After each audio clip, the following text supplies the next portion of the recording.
100 रुपए से बन जाओ करोड़पति। क्या ये संभव है? सुनने मजाक लग रहा होगा, पर भाई साहब ये मजाक नहीं है, मैथ्स है और डिसिप्लिन का मैजिक है। हर महीने बस 100 रुपए, यानी कि एक समोसा कम, एक चाय कम, और वक्त के साथ वही 100 रुपए करोड़ों में बदल सकता है।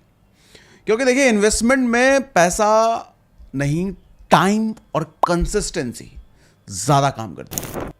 आज मैं आपको स्टेप बाय स्टेप समझाने वाला हूं कि सिर्फ 100 रुपए से म्यूचुअल फंड में शुरुआत करके कैसे एक आम आदमी एक्स्ट्राऑर्डिनरी बन सकता है। पार्ट बाय पार्ट समझाऊंगा, पार्ट बाय पार्ट। पहला पार्ट है द माइंडसेट शिफ्ट, मैंने नाम दिया है। क्यों? पहले दिमाग ये सेट कर लो कि mutual fund get rich quick scheme नहीं है, ये गेट रिच श्योर स्कीम है। बस पेशेंस चाहिए। लोग सोचते हैं कि 100 रुपए में क्या होगा भाई साहब। अरे भैया, वही सोच मिडिल क्लास को गरीब रखे हुए अब तक। बड़ा पैसा छोटी आदत से ही शुरू होता है। पार्ट 2 समझाता हूं, द पावर ऑफ कंपाउंडिंग। अब सुनो, असली मैजिक यहीं से शुरू होता है। कंपाउंडिंग मतलब इसको आप मान लो 100 रुपए की SIP अगर हर महीने आपने किया, अब अगर 15% का कैगर CAGR मान लो, जो डिसेंट इक्विटी म्यूचुअल फंड दे ही देते हैं लंबे समय में, तो 30 साल के बाद वो 100 रुपए पर मंथ बन जाएगा लगभग 23,50,000। और अगर 100 रुपए नहीं 1,000 रुपए पर मंथ इन्वेस्ट किया होता तो बन जाता 2.3 करोड़। और 10,000 इन्वेस्ट किया होता तो भाई साहब बन जाते 23 करोड़। ये कोई फैंटेसी नहीं है, ये मैथ्स है। कंपाउंडिंग का फॉर्मूला देखो भैया, सिंपल है। पैसा पैसा बनाता है और पैसा बनाता है। अब पार्ट 3 समझाता हूं, हाउ टू स्टार्ट कैसे करना है। देखो, प्रैक्टिकली बात करता हूं मैं। 100 रुपए से इन्वेस्ट कैसे करके करोड़पति बना जाए। कोई भी ट्रस्टेड म्यूचुअल फंड ऐप खोल लो। ग्रो हो गया, जीरोधा हो गया, कुबेरा हो गया, पेटीएम हो गया, ऐसे कई सारे ऐप। उस पर KYC करो, आधार पैन लगाओ, 2 मिनट का काम है भैया। फिर SIP स्टार्ट कर क्लिक करो और 100 रुपए डाल दो, बस हो गया काम। अब हर महीने ऑटो डेबिट होने दो और भूल जाओ कि पैसा आपने वहां फिक्स कर रखा है। मार्केट गिरे तो और खरीदो, बढ़े तो एंजॉय करो, क्योंकि SIP का फंडा है डिसिप्लिन ओवर टाइमिंग। अब पार्ट 4, कहां इन्वेस्ट करना है। इतनी सारी बातें तो बता दी। सवाल यह है कि कौन सा म्यूचुअल फंड चुनना चाहिए अपने को।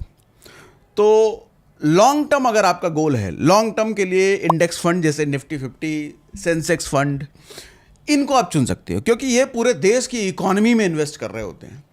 थोड़ा अगर आप एग्रेसिव हो, ज़्यादा रिटर्न पाने वाले हो, तो मिड कैप और स्मॉल कैप फंड को चुनो।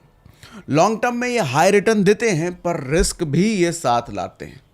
अगर कंजर्वेटिव हो, पैसे पे ज़्यादा रिस्क नहीं लेना, तो हाइब्रिड और ELSS फंड ढूंढो।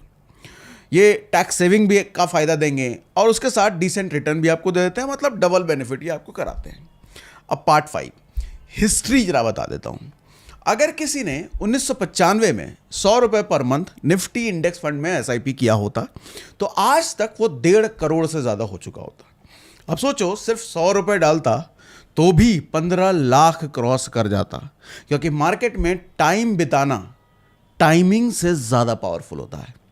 मार्केट को हराने वाला नहीं चाहिए, मार्केट में टिके रहने वाला चाहिए। आज 100 रुपए की वैल्यू उतनी नहीं, लेकिन जब आपका 100 रुपए कंपाउंडिंग में लग जाएगा ना, तो वो इन्फ्लेशन से लड़के असली ग्रोथ देगा आपको। बैंक में 100 रुपए रखने से आपको 3% मिलेगा, म्यूचुअल फंड में रखने से 12 से 15%, मतलब आपका पैसा हर 5 साल में दोगुना होगा। अब पार्ट 7 सुनो, बोनस। 100 रुपए से 1 करोड़ कैसे बनेगा। चलो इसको नंबर के हिसाब से आपको दिखाता हूं। मान लो 15% कैगर मिलता है CAGR, और हर महीने आपने 100 रुपए इन्वेस्ट करे, तो करोड़ तक पहुंचने में आपको लगेगा लगभग 40 साल। अब 100 रुपए बढ़ाकर अगर आपने 500 कर दिया, तो समय घट के हो जाएगा सिर्फ 28 साल। 1,000 किया तो सिर्फ 22 साल में आप करोड़पति बन जाओगे। मोरल क्या है? अमाउंट नहीं, कंसिस्टेंसी मैटर करता है, क्योंकि हर साल इनकम बढ़ती है, तो SIP भी बढ़ाओ उसी के अकॉर्डिंग ना। और इसी को कहते हैं स्टेप अप SIP। हर साल बस 10% अगर आपने अमाउंट बढ़ा दिया SIP का, फिर खेल देखो। अब पार्ट 8 सुनो, कॉमन मिस्टेक्स क्या करते हैं लोग। सबसे बड़ी गलती जो लोग करते हैं वो भी बताता हूं। मार्केट जब गिरता है तो लोग SIP बंद कर देते हैं। रिटर्न कम दिखा तो स्कीम बदल देते हैं और फिर बोलते हैं म्यूचुअल फंड सही नहीं चल रहा भैया। भाई साहब, म्यूचुअल फंड सही है, गलत है तो आपके पेशेंस की शॉर्टेज। कंपाउंडिंग उनके लिए काम नहीं करती जो बीच में ब्रेक ले लेते हैं। अब पार्ट 9 सुनो कि भैया how to think like investor. देखो, हर एसआईपी को एक्सपेंस नहीं सीड मानो, मतलब बीज। 100 रुपए लगाया मतलब एक छोटा सा पौधा लगाया आपने, हर महीने डालते रहे तो वो बड़ा जंगल बन जाएगा। रिच लोग पैसा काम पे लगाते हैं, मिडिल क्लास पैसा खर्च कर देते हैं। अब आप सोचो कि आपको किसकी तरह बनना है।